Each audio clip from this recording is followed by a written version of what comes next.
Bonjour papa Florian, c'est ta fille Carmen à Lyon en France. Bonjour peuple du chemin du ciel.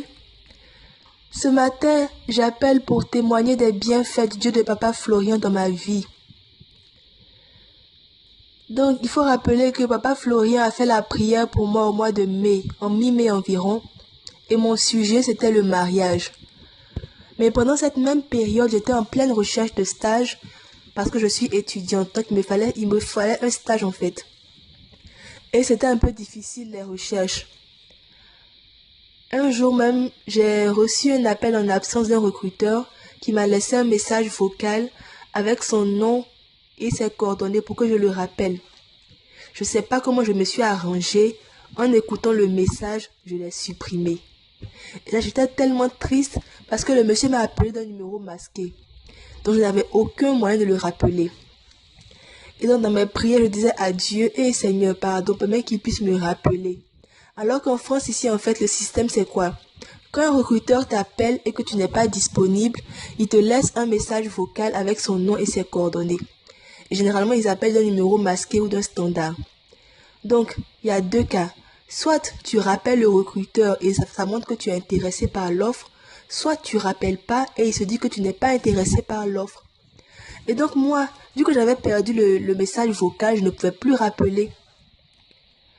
Donc, le recruteur s'est sûrement dit que moi, je suis plus intéressée par l'offre, alors qu'au fond de moi, j'avais tellement envie qu'il me rappelle, je ne savais pas comment faire. C'était une situation de blocage.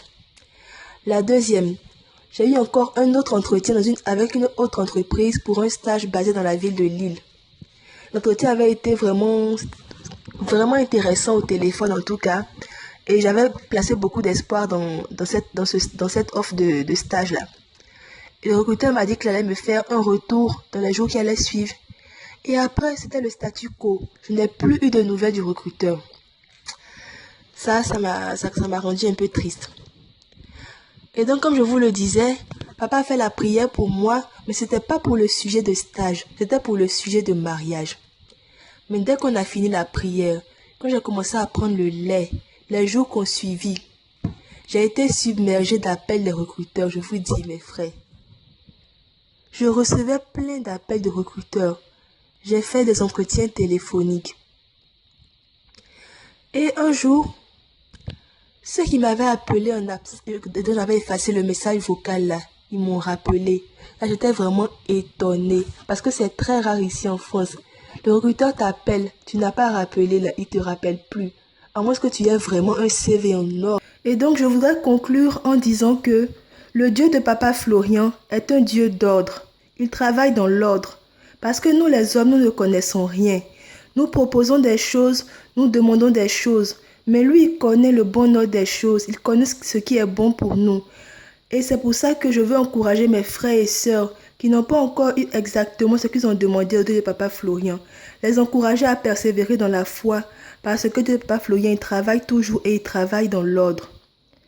Pour terminer, je veux dire merci. Merci encore une fois à papa Florian. Merci au Dieu de papa Florian.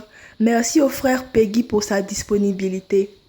Et j'espère que nous nous retrouverons encore une fois pour d'autres témoignages. Merci, c'était mon mot de fin. Au revoir.